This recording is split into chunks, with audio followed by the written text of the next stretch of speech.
कोणालाही विचारा तुम्ही, माणूस वरून सुखी आतून दुःखी महाराज. तुम्हाला उदाहरण देऊन सांगतो बघा. नियतीला दिवस गेले आणि नियती बाळांत झाली आणि तिला जुळी मुलं झाली. जुळी, एकाचं नाव सुख आणि एकाचं नाव, बोलत जायचं बरं का आता, म्हणजे कीर्तन समजून तुम्हाला. एकाचं नाव सुख आणि एकाचं दुःख. आणि दोन्ही पोरं मोठी झाली आणि ग्राउंडमध्ये खेळायला गेली मैदानावर. आता मला बसलेली मंडळी पटकन उत्तर द्यायचं, सगळेजण सुखासोबत खेळतील का दुःखासोबत? कोणासोबत? सुखासोबत. दुःखासोबत कोण खेळेन का? नाही, कारण दुःख कोणाला आवडत नाही. दुःख एकटंच. सगळेजण कोणासोबत खेळतात? सुखासोबत. दुःख रडत रडत घरी आला. आईला म्हणला, आई माझ्यासोबत कोणीच खेळत नाही ग, माझ्यासोबत कोणी खेळायला तयारच नाही. दुःखाची आई काय म्हटली माहिती का? अरे जगाचं काय घेऊन बसला, मी सुद्धा तुझ्यासोबत नाही. आई असून म्हणली, काय म्हणली? मी सुद्धा तुझ्यासोबत नाही. पण शेवटी आईचं हृदय महाराज, आईशी कळवळ्याची आणि करी लाभ हवी ना प्रीती. आईचं हृदय आईला बघवलं नाही, मग आईने एक डोकं लावलं. आईच शेवटी तिने सुखाला बोलवलं आणि दुःखाला बोलवलं आणि फक्त काय केलं, सुखाची कपडे दुःखाला घातली आणि दुःखाची कपडे पाठवलं खेळायला. आता कोणासोबत खेळतील? दुःखासोबत. सुख राहिलं ना बाजूला. मग सांगण्याचं तात्पर्य, लोक वरवर भुलतात, वरून सुखी पण आतून दुखी. लोक तुमची इस्त्री पाहणार का कर्ज? माणूस काय राहतो बाबा, काय राहणीमान आहे, पण त्याच्यावर किती EMI आहे, किती कर्ज आहे, किती हप्ते, ते लोक बघणार आहे का? नाही बघणार ना. लोक म्हणणार काय, महाराज कोटबीट घालून आलाय बाबा, खिशाला पेन आहे, हातात 2-4 अंगठ्या आहे, पण माझ्या मागं कर्ज किती आहे, माझं मागं धूर किती निघतो तुम्हाला माहिती आहे का?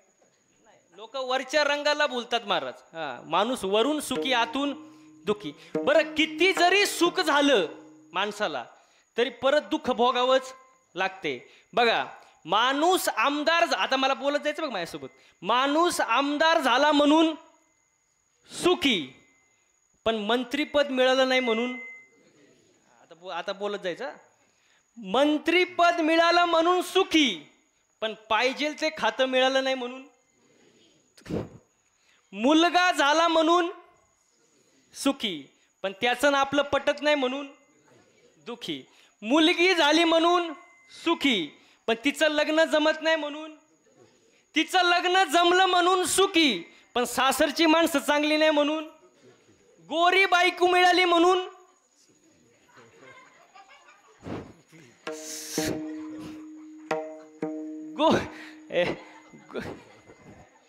गोरी बायको मिळाली म्हणून सुखी, पण तिच्यासोबत रोज भांडणं होतात म्हणून, भरपूर पैसा मिळाला म्हणून, पण मिळालेला पैसा चोरीला गेला म्हणून. अहो हे चालतच राहणार आहे महाराज, त्याला काय अंत आहे का महाराज? सुख पाहता जवा पाडे आणि दुःख पर्वता एवढे. हे चालतच राहणार महाराज, हे चक्र आहे, सायकल आहे, हे चालतच राहणार आहे. सुख आलं की दुःख येणार आहे, दुःख आलं की सुख येणार आहे, हे चालतच राहणार आहे महाराज. मग याच्यातून सुटका व्हावी असे वाटत असेल तर देवाची भक्ती केली पाहिजे, सद्गुरूची कृपा झाली पाहिजे महाराज. पिकलिया सेंदे कडूपण गेले, तैसे आम्हा केले पांडुरंगे. सेंदड सगळ्यांना माहिती असेल, सेंदड माहिती आहे का? ते सुरुवातीला त्याचा रंग कसा असतो? हिरवा, आणि पिकल्यावर कडूपण जातं का राहतं? जातं. मग तसेच बाबाजी चैतन्याची कृपा जगद्गुरु संत तुकोबाऱ्यांवर झाली आणि तुकोबाऱ्यांना काय अनुभव आला महाराज? त्यांच्यात बदल झाला. बदल, आणि जीवनामध्ये बदल होणं फार महत्वाचं आहे. कोणत्याही क्षेत्रात जा, आपल्यात बदल झाला पाहिजे. हो, बदल. आता बदलमध्ये 2 प्रकार आहे. एक असतो तात्पुरता बदल आणि एक असतो कायमस्वरूपी बदल. तात्पुरता बदल सांगू का तुम्हाला? कुत्र्याचं शेपूट नळीत घातल्यावर कसं असतं आणि नळीतून बाहेर काढल्यावर, त्याला कुठला बदल म्हणतात? तात्पुरता बदल. अजून एक तात्पुरता बदल सांगू का? तुमच्या लई जवळ आहे सगळ्यांचा, सांगू का सर? सांगू का? पांढरे केस काळे करणे.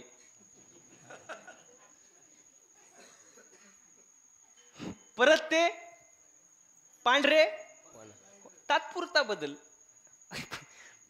पण जीवनामध्ये तात्पुरत्या बदलला किंमत नसते. बदल कसा पाहिजे? कायमस्वरूपी बदल. हो, दुधाचं तूप होतं महाराज, तुपाचं परत दूध, कायमस्वरूपी बदल. परत बदल होत, तूप झालं परत दूध नाही. हो, परिसाचा स्पर्श लोखंडाला झाला, काय झालं? परत त्याचा लोखंड. कसला बदल झाला? कायमस्वरूपी बदल महाराज. ऊसातून साखर, साखरेचा परत ऊस, कोणता बदल झाला? कायमस्वरूपी बदल. मग आपल्यात कुठला प्रकारचा बदल पाहिजे? कायमस्वरूपी बदल झाला पाहिजे महाराज. बदल आणि जीवनामध्ये बदल होणं फार महत्वाचं आहे. बघा, मी मगाशी तुम्हाला उदाहरण दिलं, बालपण, तरुणपण, म्हातारपण. बघा, माणसाच्या जीवनामध्ये तुम्हाला मी आयुष्याचं गणित सांगतो. पहिल्या 25 वर्षामध्ये माणसाने पहिल्या 25 वर्षामध्ये फक्त आणि फक्त ज्ञान कमवायचं. बाकी डोक्यातच घ्यायचं नाही. काय कमवायचं?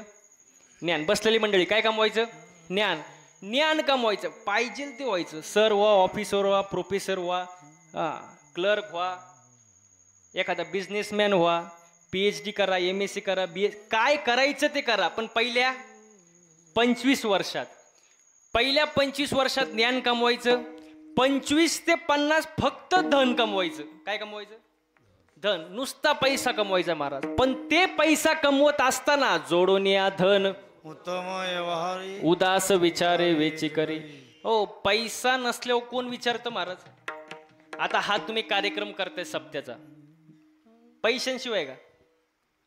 पैशांशिवाय कार्यक्रम होत नाही. पण तो पैसा कसा कमवायचा महाराज? बघा, योग्य रीतीने कमवा, योग्य नीतीने कमवा आणि योग्य गतीने कमवा. चांगल्या मार्गाने पैसा कमवायचा 50 वयापर्यंत. आणि एकदा का 50 वय झालं, बसलेले मंडळी नीट आहे का, एकदा का 50 वय झालं, माणसानी संसारात लक्ष घालायचं.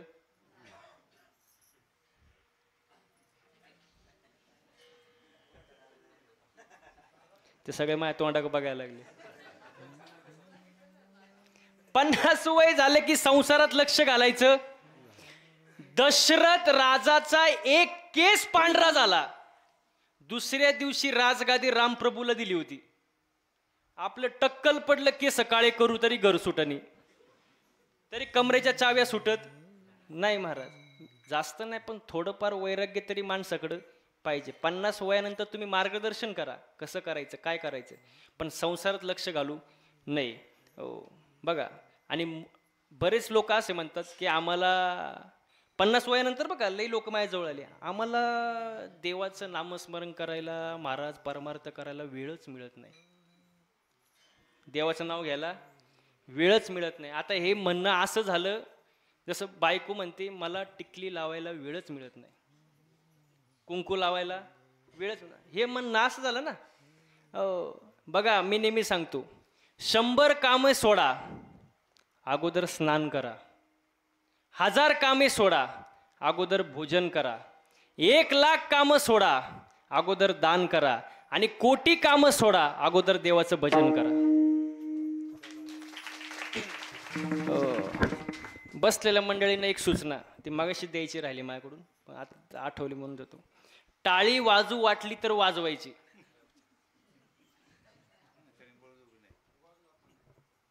नाही, तुम्हाला कळलं नाही, परत सांगतो.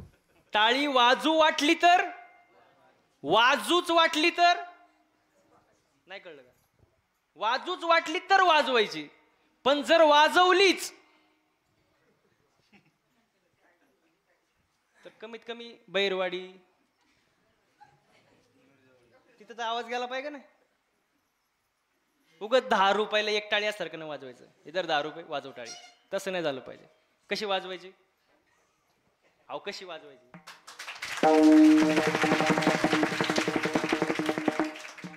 आता वाटतं कीर्तनाला बसल्यासारखं, झोपा उडाल्या.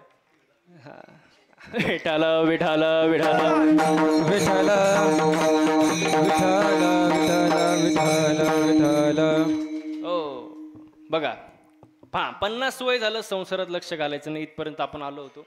मुळात माणसाचं आयुष्य 40 वर्षाचं आहे. किती? तुम्ही म्हणा महाराजांना येड लागले. आयुष्य फक्त 40 वर्षाचं आहे. पुढचे जे वर्ष आहे ते आपण उधारीने घेतलेत, उधारीने. तुम्ही म्हणाल कोणाकडून? ऐका, बैलाकडून, कुत्र्याकडून आणि गाढवाकडून. तुम्हाला तर सांगतो, ऐका नीट. बैल, कुत्रा, गाढव आणि माणूस हे चौघजण ब्रह्मदेवाकडे गेले. आणि ब्रह्मदेवाकडे गेल्यानंतर ते बैल रडू लागलं. देवाला म्हणलं, देवा, मी किती जरी काम केलं तरी वेळेवर मला हे चारा पाणी देत नाही. आपण एवढं 40 वर्ष जगूच शकत नाही, मी फक्त 20च वर्ष जगणार. मग तिथं माणूस होता, मग त्याचे उरलेले 20 वर्ष कोणी घेतले? माणसानं. 40 आणि 20, 40 आणि 20 60. आता हे ऐकल्यावर कुत्रं मोठ्या मोठ्याने बोलू लागलं, ह्याला तरी चारा पाणी देतात काहीतरी, मला साधी भाकर नाही, वरून दगड घातल्याशिवाय राहत नाही. आपण 40 वर्ष जगू शकत नाही, मी पण 20च वर्ष जगणार. मग उरलेले 20 वर्ष परत माणसाला. 60 आणि 20, गणित लक्षात येतं ना? 60 आणि 20 80. आता राहिलं हा गाढव. ते मोठे मोठ्याने जिवळू लागलं देवापुढं. म्हणलं, ते म्हणलं ह्याला तरी कधीतरी भाकर आहे मालक खुश असल्यावर, पण माझ्याकडून काम करून घेतल्यानंतर मला घरी सुद्धा आणत नाही, शेतातच सोडून देतात. ते आपण पण 40 वर्ष जगू शकत नाही. मग त्याचे 20 वर्ष परत 80 आणि 20 100. आता इथून पुढं गणित आहे का? माणूस 40 वर्षापर्यंत कोणालाच घाबरत नाही. 40 वर्षापर्यंत माणूस कोणालाच भीत नाही महाराज. तारुण्यामध्ये न मानी कोणासे, तो घाबरतच नाही. तारुण्यामध्ये 40 वर्षापर्यंत कोणाला घाबरत नाही.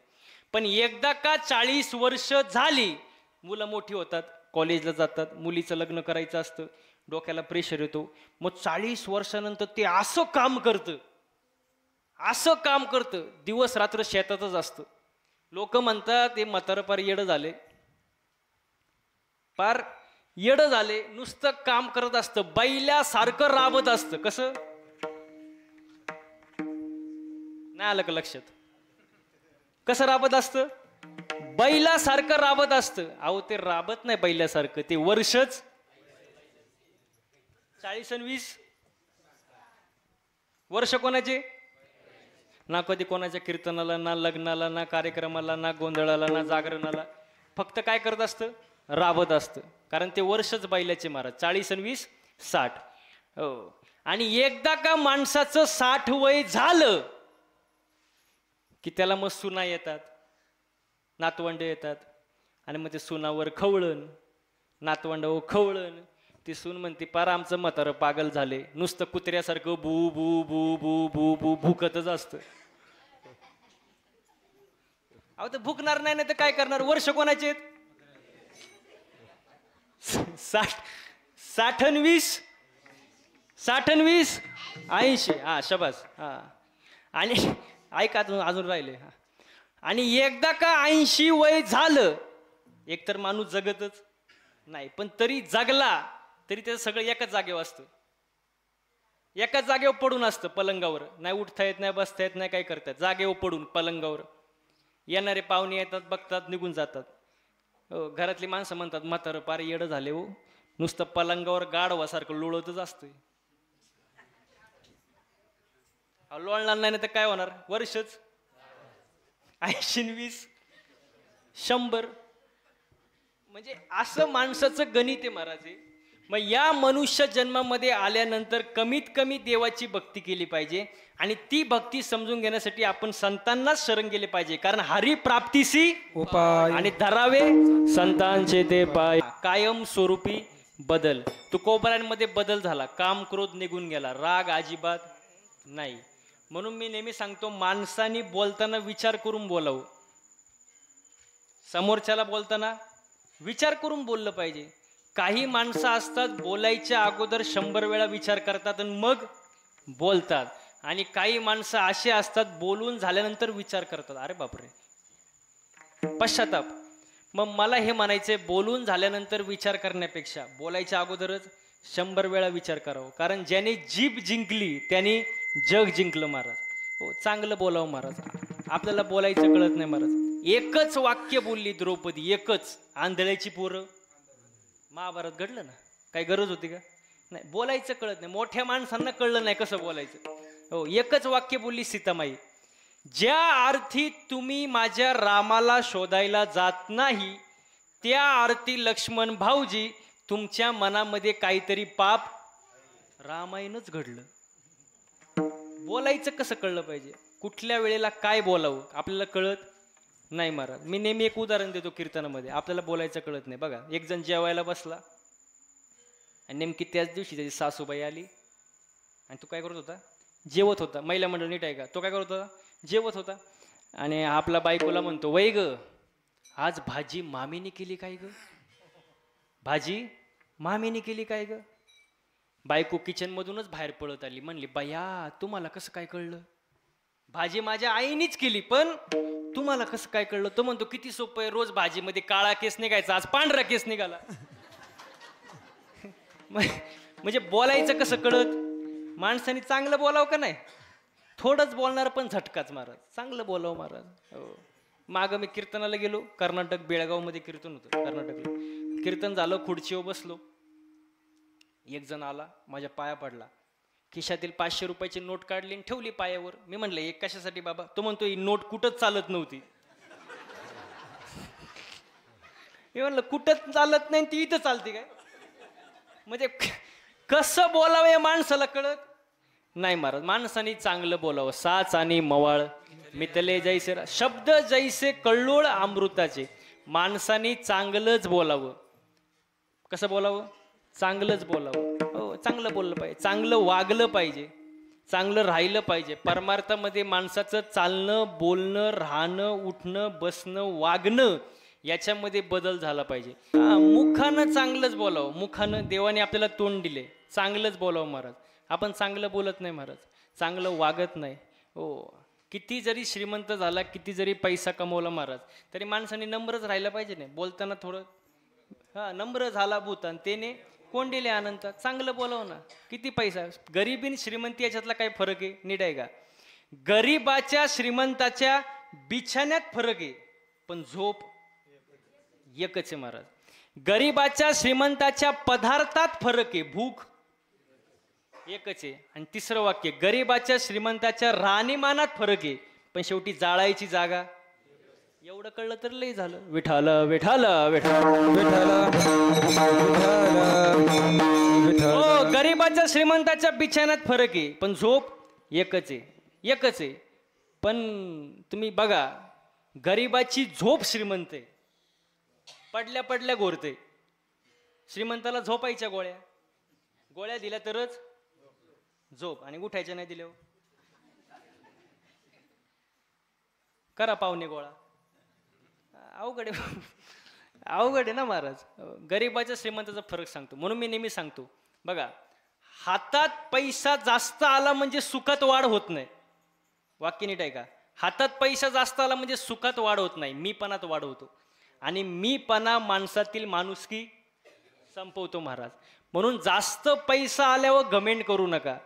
कारण 100 पोरांचा बाप धृतराष्ट्र आणि भारताचा सम्राट धृतराष्ट्र अरण्यात जळून मेला. आणि जगद्गुरु तुकोबरायांच्या घरी साधं बसायला पोतं सुद्धा नव्हतं, त्यांना न्यायला विमान घेऊन जगाचा बाप आला. जास्त पैसा असला म्हणजे लई भारी असं नसतं महाराज.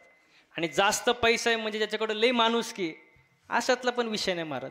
घरात प्रेमानं राहा महाराज. असू द्या असू द्या, प्रसाद भेटला देवाकडून. विठाल विठाल विठाल विठाल विठाल विठाल विठाल विठाल. हो बघा, गरिबी श्रीमंतीतला तुम्हाला फरक सांगितला म्हणला. म्हणून घरामध्ये प्रेमाने राहा महाराज, घरामध्ये प्रेमाने राहा. घरासमोरील गाड्या आणि रुबाबाला श्रीमंती समजू नका. दुसरं वाक्य, घरासमोरील गाड्या आणि रुबाबाला श्रीमंती समजू नका. घरातली माणसं, म्हातारी माणसं हसताना दिसली की समजून जा घर श्रीमंताचे. हो, घरातल्या म्हाताऱ्या माणसांना जीव लावा, प्रेमाने राहा. तुम्ही बघा, म्हाताऱ्या माणसांची औषधाची चिठ्ठी नेहमी हरवताना दिसते. औषधाची चिठ्ठी आपल्याकडून राहत नाही, हरवती. पण त्यांचे प्रॉपर्टीचे कागदपत्र सांभाळून ठेवले जातात तिजोरीमध्ये पॅक. औषध चिठ्ठी दुसऱ्या दिवसाला हरवल, पण प्रॉपर्टीचे कागदपत्र सांभाळून ठेवली जातात महाराज. प्रेम कशावर आलं? प्रॉपर्टीवर महाराज. म्हाताऱ्या माणसांना जीव लावा, भांडणं करून वाटणे घेणार आणि त्याच्यातून घर मिळाल्यावर घरावर नाव लिहिणार आई वडिलांची. आई वडील बाजूला काढले कृपा होईलच कशी? आई वडिलांसोबत प्रेमाने राहा, आनंदाने राहा महाराज. बघा, कुटुंबासाठी भाकरी कमवणं फार मोठी गोष्ट नाही. वाक्य आहे का? कुटुंबासाठी भाकरी कमवणं फार मोठी गोष्ट नाही, कमवलेली भाकरी एकत्र बसून खाणे फार मोठी गोष्ट आहे महाराज. वाटणी घेण्यापेक्षा आपली जबाबदारी वाटून घ्या, घराचं घर पण टिकून राहतं महाराज. एकत्र कुटुंब पद्धती टिकवा. भावाने भावासोबत, बहीण भावासोबत, सासू सुनेसोबत, हो, बापाने लेकासोबत प्रेमाने राहिलं पाहिजे, आनंदाने राहिलं पाहिजे. घर असावं घरासारखं, नुसत्या नसाव्या भिंती, आणि तेथे असावा प्रेम जिवाळा, नको त्या नुसत्या नाती. प्रेमाने राहिलं पाहिजे. पूर्वी लोकांना माणुसकी होती महाराज. पूर्वी घर बांधलं की घराच्या समोर अशी पाटी लिहिली असायची, सुस्वागतम. काय बसलेली म्हणजे काय लिहायची? सुस्वागतम. नंतर थोडी लोक मॉडर्न झाली, ते लिहायला लागले शुभलाभ. काय लिहायला लागले? शुभलाभ. आता अजून मॉडर्न झाली, आता लिहितात कुत्र्यांपासून सावध राहा. बी वेअर ऑफ डॉग्स. कुत्र्यांपासून सावध राहा. माणुसकी राहिली नाही महाराज. संस्कृतीचा मर्यादा नाही, संस्कृती नाही, काहीच नाही महाराज. भाऊ 14 वर्ष वनात असताना त्याचे पादुका सिंहासनावर ठेवून राज्यकारभार चालवणारा कोण? भरत. त्या काळातला भाऊ होता महाराज. आताचा भाऊ कुठं वारीला जाऊ द्या, दुसरा भाऊ कसा बांध करून ठेवतो, मेळ लागून देतो का? अवघड आहे महाराज. बांध कोरणार आहे तर लय अवघड. मला हे सांगा बरं, असा एखादा माणूस दाखवा, एखादा की ज्यांनी बांध करून बंगला बांधला आहे का तुमच्या गावात? कोण बांध करून फॉर्च्युनर घेतली?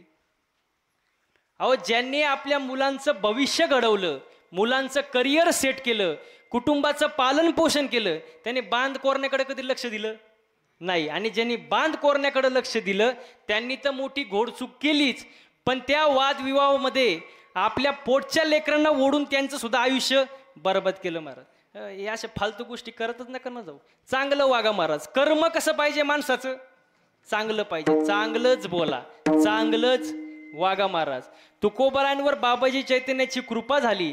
त्यांच्यातला काम, क्रोध, लोभ जागीच निमाली ठाईची, आणि त्यामुळं परिणाम सर्व आनंदाची सृष्टी झाली. विठ्ठल विठ्ठल विठ्ठल विठ्ठल विठ्ठल विठ्ठल. मग सर्व ठिकाणी आनंद जर पाहायचा असेल, आता आनंदात प्रकारे बघा, शब्द आला आनंद. आनंद, अत्यानंद, ब्रह्मानंद, प्रेमानंद, विषयानंद. जन्माला आला आनंद, माणूस जन्माला आला आनंद. कशाला आला? अत्यानंद. मी कोण? ब्रह्मानंद. संसारात विषयानंद, परमार्थात प्रेमानंद. लक्षात आलं का? जन्माला आला आनंद, कशाला आला? अत्यानंद. मी कोण? ब्रह्मानंद. संसारात विषयानंद, परमार्थात प्रेमानंद. गाढवाला राखेत लोळण्यात जेवढा आनंद आहे, तेवढ्याच माणसाला गादीवर लोळण्यात आनंद आहे. मग विषयात आनंद आहे पण तृप्ती नाही. हो, आपल्याला सुख मिळालं, थोड्या वेळाने परत दुःख भोगावं लागणार आहे. हे प्रारब्ध आहे, हे चुकवता येणार नाही. पुढचा मुद्दा, जगाच्या बापाचा जन्म जेलमध्ये झाला, कारण प्रारब्ध. कोणाचा? कृष्णाचा. एकाचा जन्म जेलमध्ये, चुकू द्या मरू दे पण बोला. एकाचा जन्म जेलमध्ये, एकाचा जन्म राजवाड्यात. कोणाचा?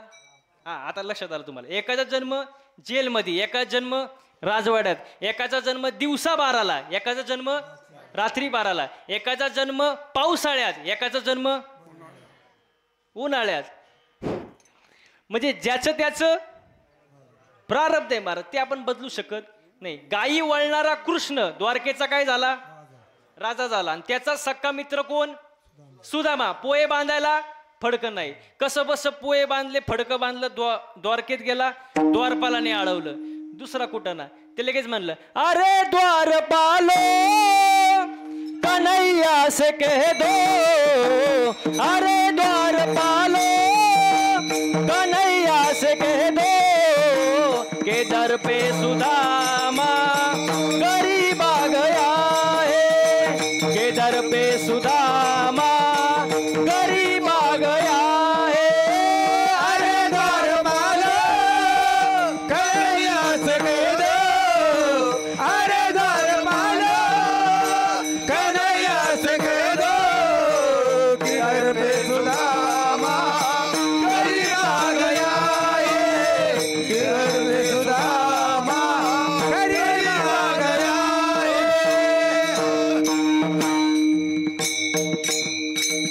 हो, सुदामाला पोहे बांधायला फडकं नाही, ज्याचं त्याचं प्रारब्ध आहे, प्रारब्ध बदलू शकत नाही. एका माणसाला 3 पोरं, नीट लक्ष द्या, एका माणसाला 3 पोरं, एकानी लंका गमवली, एकानी लंका गमवली, एकानी कमवली आणि एकाला माहीतच नाही पडलं वाटण्या कवा झाल्या. कोण?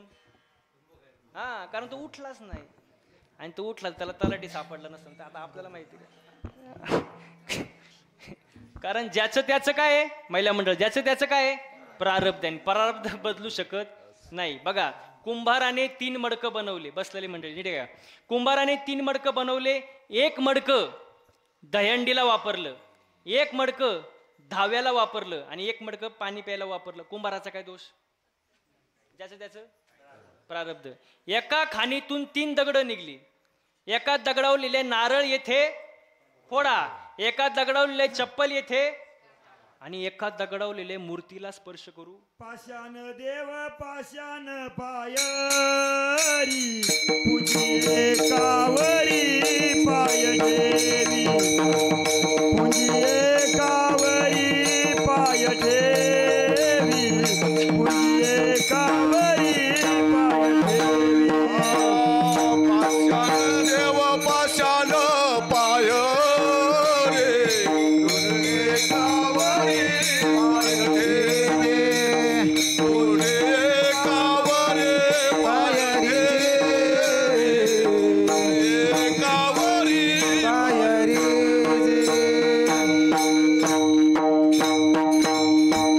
हा, ज्याचं त्याचं प्रारब्ध आहे. एका लिहिले नारळ फोडा, एका लिहिले चप्पल काढा, एका लिहिले स्पर्श करू नका. ज्याचं त्याचं प्रारब्ध आहे महाराज, ते बदलू शकत नाही महाराज. पाणी 1, मोटर 1, वाफे 3. पाणी मिरचीला गेलं तिखट झालं, कारल्याला गेलं, उसाला गेलं, ज्याचं त्याचं. आणि एवढं सांगून जर तुम्हाला समजत नसेल तुमचं, त्याला महाराज काय करणार? नाही समजलं का महाराज? अजून सोपं करून सांगू, एकच बाप 3 मुलं, थोरलं दारू पिते, मधलं जुगार खेळते, लहान पोरगी घेऊन पळून गेलं, बापाचा काय दोष? ज्याचं त्याचं प्रारब्ध, ते आपण बदलू शकत नाही. हो, आता याचा पुढचा मुद्दा ऐका बरं का. प्रारब्ध आपण बदलू शकत नाही, पण कर्म हातात कोणाच्या? आता बरोबर आलं ना, म्हणजे कर्म आपल्या हातात आहे. मग कसं कर्म करायचं? चांगलं करायचं, चांगलं बोला. परत आलं की नाही तिथं, चांगलं बोला, चांगलं राहा महाराज. कर्म आपल्या हातात आहे, जसं कर्म करणार तसं फळ भेटणार. तुम्ही काय हात जोडताय? मला सांगा बरं, बसलेली मंडळी, याचं इको काढून टाक दादा. मला सांगा बरं, गायन करणं सोपं आहे का? सोपं आहे. पक्वाद वाजवणं सोपं आहे, पण त्यांचं जाऊ द्या मरू द्या. कीर्तन करणं सोपं आहे. लहान पोरं, लहान मुले देवाघरची, लहान मुले देवाघरची आणि मोठी मुले निळू फुले. त्यांचं काय असतं तो? निदान इथं कीर्तनाला तरी बसतात, याचं मोठं म्हणजे आनंदाचं वातावरण आहे महाराज. कौतुक आहे. नाही तर काही मुलं एवढे अवघड असतात महाराज.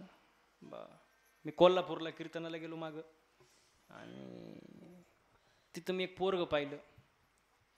तसलं पोरग माझ्या मी जिंदगीत कधी पाहिलं नाही. तुम्ही म्हणाल का? सफरचंदावानी गाल, खांबावानी हातपाय, असं गबरूच्या गबरू. आणि कीर्तन होतं 9 ते 11. मी 8 वाजता तिथं पोचलो, 8 साडेआठला. आणि कीर्तनाच्या आधी जेवणाचं सगळं नियोजन केलं होतं. आणि नेमकं त्याच्याच घरी घरी गेलो आणि ते माझ्या शेजारी येऊन बसला असं. तो सारखं माझ्याकडं असं पाहायचा. 1 मिनटं झालं, 2 मिनटं झालं, 3 मिनटं झालं. थोड्या वेळाने मला म्हटलं, महाराज माझी एक इच्छा आहे. बारीकच आपलं. म्हटलं विचार, काय विचारायचं? तुमच्या खांद्यावर बसू का?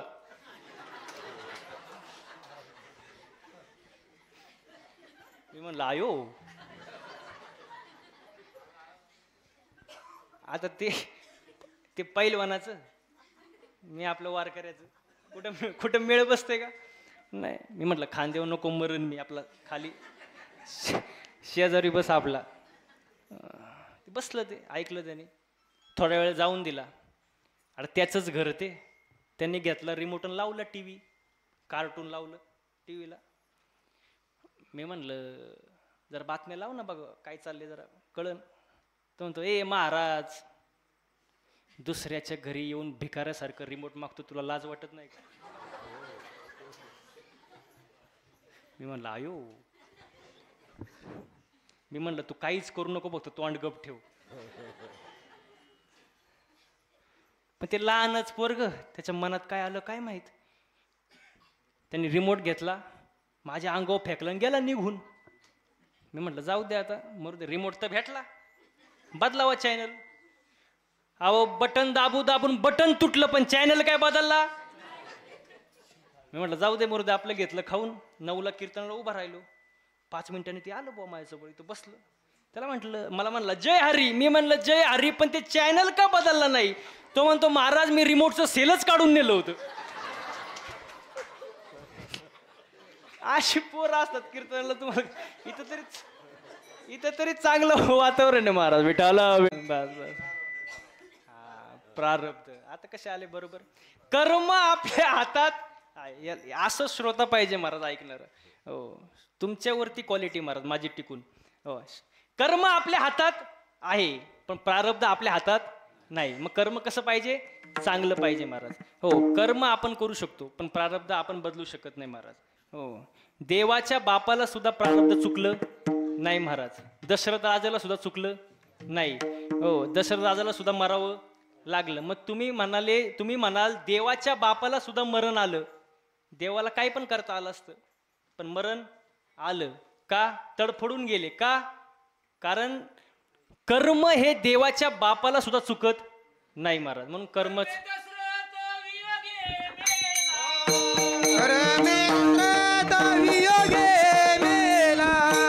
कर्मे श्रीराम वनवासा गेला.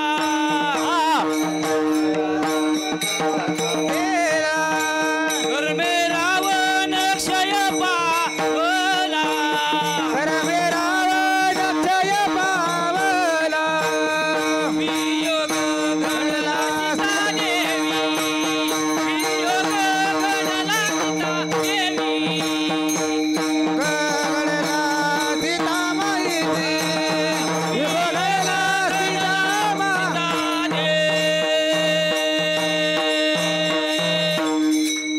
सगळं घोळ कर्माचं आहे महाराज. जसं कर्म करणार तसं फळ भोगावं लागणार. कर्म आपल्या हातात आहे, कर्म चांगलं ठेवा. पण कधी कधी असं घडतं, तुम्ही बघा, तुम्हाला अनुभव आला असेल. कधी कधी आपण पुण्य करायला जातो, घडतं पाप. आपल्या हातात नसतं पण घडतं पाप. कधी कधी पाप करायला जातो, घडतं पुण्य. म्हणजे पाप आणि पुण्य आपल्या हातात नाही, पण कर्म आपल्या हातात आहे. म्हणून कर्म चांगलं ठेवलं पाहिजे महाराज. हो वाक्य आहे का?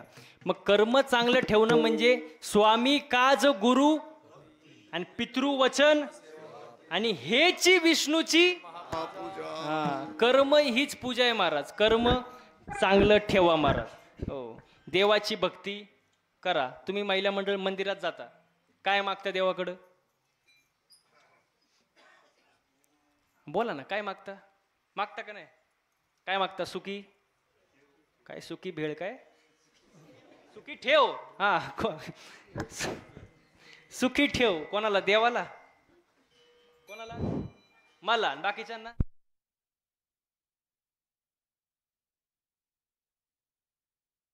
थोडा आवाज कमी कर. खरा भिकारी कोण? आतला. तो कोटीनच मागतो, त्याला समाधान नाही महाराज. हो बघा भिकाऱ्याचं वर्णन. खरा भिकारी कोण? नाथबाबांनी भागवतात वर्णन केले. ऐके दरिद्राचे लक्षण, तुम्हाला समजून सोपं आहे बघा. ऐके दरिद्राचे लक्षण, गाठी असता कोटी धन, ज्याचे संतुष्ट नाही मन, परम दरिद्र जाणतवतो. वाक्य ऐका. रस्त्यावर 1-2 रुपयाची जो भीक मागतो तो भिकारी नाही. ज्याच्याकडे कोटी संपत्ती आहे तरी त्याचं मन समाधानी नाही, त्याला आणखी पाहिजे, तो जगातला 1 नंबरचा भिकारी. त्याच्यासारखा भिकारी शोधून सापडणार नाही. भिकाऱ्यांचं तर लय अवघड काम झाले. हो, काल मी नाशिकला यांना सांगितलं. काल मी नाशिकला कार्यक्रमाला गेलो आणि रस्त्यावर एक भिकारी आला सिग्नलला. मी काच खाली घेतली. तो म्हणला 1-2 पैसा द्या हो लेकराला, आशीर्वाद लागेल तुमच्या मुला लेकराला, 1-2 पैसा द्या हो लेकराला. मी म्हटलं बाबा लईच गातय, द्यावा. मी दिलं 2 रुपये त्याला. ते गेलं निघून. परत थोड्या वेळाने मागं आलं. मला म्हणला महाराज अजून 2 रुपये. म्हटलं आता तर दिले तुला, आणखी कशाला? तो म्हणला माझ्या मैत्रिणीला. मग मी म्हणलं भिकाऱ्याला कुठं मैत्रीण असते का हो? तो म्हणला महाराज काय बोलता, तिच्यामुळं तर भिकारी झालो. लय अवघड काम महाराज. मग खरा भिकारी कोण? ज्याचं मन समाधानी नाही, तो कोण? भिकारी महाराज. तो खरा भिकारी महाराज. आणि संत सांगतात ठेविले आनंद तैसेची आणि चित्ती काय असावे. आणि आज माणसं काय नाही, समाधान नाही. आले बरोबर, समाधान नाही महाराज, अजिबात समाधान नाही. हो, दुसऱ्याच्या दारात नवीन इनोवा गाडी पाहिली, याच्या छातीत चमक आली. मेलं ते. मेल्यानंतर बाकीचे म्हणले गाडी पाहुण्यांची होती. मेलं ना खाली फुकडते, घेणं ना देणं. समाधान नाही. आणि मी नेहमी एक वाक्य सांगतो, एक वेळ माणसानी मळका असावं. ओ पापडवाडी, एक वेळ माणसानी मळका असावं पण जळकं नसावं. मळ साफ होतो. लई पावडर आहे, सर्फ एक्सेल, टाईड, रिन, घडी, आला, आता वॉशिंग मशीन आहे, मळ तुमचं सगळं निघणार. पण जो दुसऱ्यावर जळतो त्याची राग कधी होते त्याचं त्याला सुद्धा कळत नाही. माणसाने असावं समाधानी महाराज. समाधानाशिवाय आयुष्य नाही.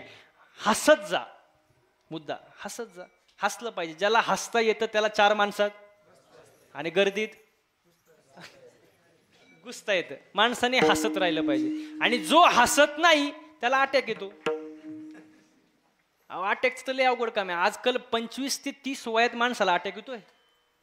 तुम्ही बातम्या बघत असाल, 25 ते 30 वयात अटॅक. हे काय अटॅक येण्याचं वय काय? अटॅक येण्याचं कारण सांगतो. पैशांची जास्त हाव, ताणतणाव, टेन्शन, डिप्रेशन आणि व्यसन, त्यामुळे अटॅक येतो. आपले पूर्वज बघा, पणजोबा आजोबा कसे जगत होते. त्यांच्याकडं 2 बैल, बैलगाडी, शेती याच्यावर ते समाधानी असायचे. पैशांची जास्त हाव नव्हती महाराज. समाधानी आयुष्य जगायचे, हसत आयुष्य जगायचे. त्या काळी जास्त दवाखाने पण नव्हते, तरी त्यांना 100 वर्ष आयुष्य सहज लाभायचं. का? समाधानी हसत जगायचं. आपण हसतच नाही, हसत नाही महाराज. का हसत नाही? कारण माणसाचा संवाद झालाय कमी. प्रत्येकाच्या हातात काय आलाय? वा वा वा, फोन. प्रत्येकाच्या हातात फोन आलाय, संवाद झालाय कमी. संवाद वाढवा. फोनचा वापर थोडा कमी करा, करा पण थोडा कमी करा. हसत खेळत आयुष्य जगा, समाधानी आयुष्य जगा. आणि समाधानी आयुष्य जगण्यासाठी आपला आयुष्यातला काही काळ परमार्थात घालवला पाहिजे. तरणा भाग्यवंत नटे हरे कीर्तनात. हो, तरुणपणी परमार्थाला लागलं पाहिजे महाराज. तरुणपणी मला सांगा, आपल्या वारकरी संप्रदायामध्ये असा एक संत दाखवा एखादा की जो म्हातारपणी परमार्थाला लागला आणि तो संत झाला. कोणाला एखादा संत माहिती असेल तर सांगा मला, की जो म्हातारपणी लागला आणि तो संत झाला. बाबा एक सुद्धा नाही महाराज. अहो, साधं 60 वर्षाचा माणूस झाला आणि तो जर रिटायर्ड झाला तर कंपनी सुद्धा त्याला परत बोलवत नाही. भव्य नागरिक सोहळा, सत्कार सोहळा आता निघा. तुम्ही आता कंपनी सांभाळायच्या, फाईल तपासण्याच्या पात्रतेचे राहिले नाही. तुम्ही आता घरी जा. मग ज्यांना कंपनीने काढून दिले महाराज घरी, ते इथं टाळा वाजवायला आणि विना घ्यायला चालतील का? तरुण पाहिजे ना हो. तरुणपणात थोडाफार परमार्थ झाला पाहिजे महाराज. तरुणपणी परमार्थ केला तर देवाची कृपा होते महाराज. हो, तुम्ही बघा सगळे संतांनी तरुणपणी परमार्थ केला, मग आपण सुद्धा तरुणपणी परमार्थ केला पाहिजे. आणि तो परमार्थ करण्यासाठी सुरुवातच आजपासून करा. सगळ्यांनी हाताने टाळी वाजवा आणि मुखानं गोड भजन करा. विठोबा रखुमा. परमार्थ केला पाहिजे, भक्ती केली पाहिजे. भक्ती या शब्दाचा अर्थ देहाचा विसर पडेपर्यंत नामस्मरण करण्याच्या क्रियाला भक्ती म्हणतात. देहाचा विसर पडला पाहिजे. तुकोबाऱ्यांना तो अनुभव आला. आठव नाठव गेले भावा भाव, झाला स्वयमेव पांडुरंगे. हो, स्वतः देव आहे असं अनुभव आला महाराज. हो, तो अनुभव आला पाहिजे. भक्ती केली पाहिजे. भक्तीमध्ये प्रकार आहे. अर्थ, अर्थार्थी, जिज्ञासू, ज्ञानी. देवाची जो भक्ती करतो तो भक्त, त्या भक्ताचे 4 प्रकार. अर्थ, अर्थार्थी, जिज्ञासू, ज्ञानी. अर्थ म्हणजे संकट पडल्यावर ज्याला देवाची आठवण होते, तोपर्यंत होत महिला मंडळ. संकट पडलं की देवाची आठवण, त्याशिवाय होणार नाही. अंगाला आला ताप, देवा तू माझा. अंगाला आला ताप, देवा तू माझा. आणि अंगाचा निघून गेला ताप, काय तू माझ्या कमी तुझा बापाचा बाप. म्हणजे हा भक्त कुठला? अर्थ भक्त. संकट पडल्यावर देवाची आठवण येते. बघा तुम्हाला सोपं करून सांगा. कोठे गुंतलासी आणि वेळ का सकळा. बसून घ्या, बसून घ्या. हा, संकट पडल्यावर देवाची आठवण येते. बघा तुम्हाला उदाहरण देतो. अरे बाबा ते सगळे तुमच्याकडेच बघणार आता. विठाला विठाला विठाला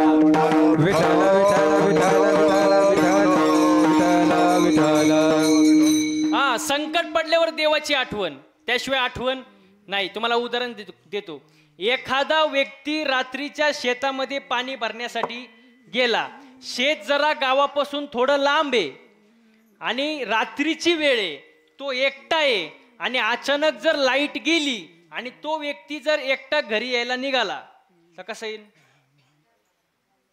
हा, घाबरत घाबरत राम राम राम राम. थोडं पुढे गेल्यानंतर कुठं झाडा पानांचा आवाज आला. राम राम राम राम राम राम.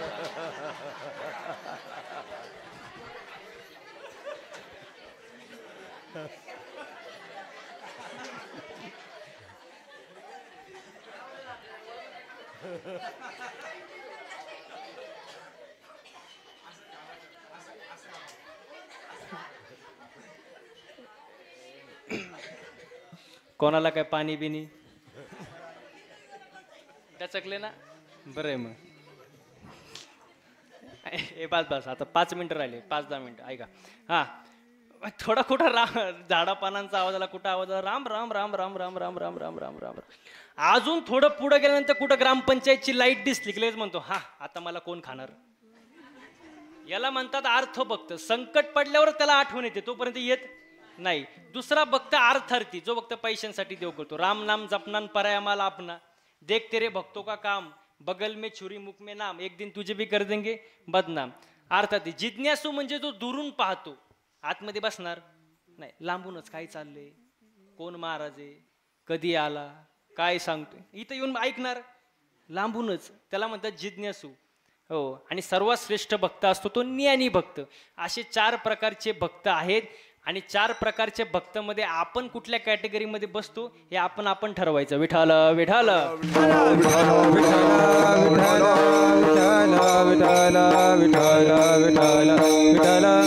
हो, सुंदर नियोजन, सुंदर प्रयोजन, सुंदर आयोजन महाराज.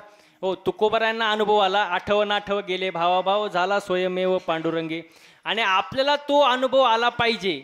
आणि तो अनुभव ज्या वेळेला येतो, वाक्य ऐका, तो अनुभव ज्या वेळेला येतो त्यावेळेला मुखातून उद्गार काय बाहेर निघतात? अभंगाचं 4थं चरण.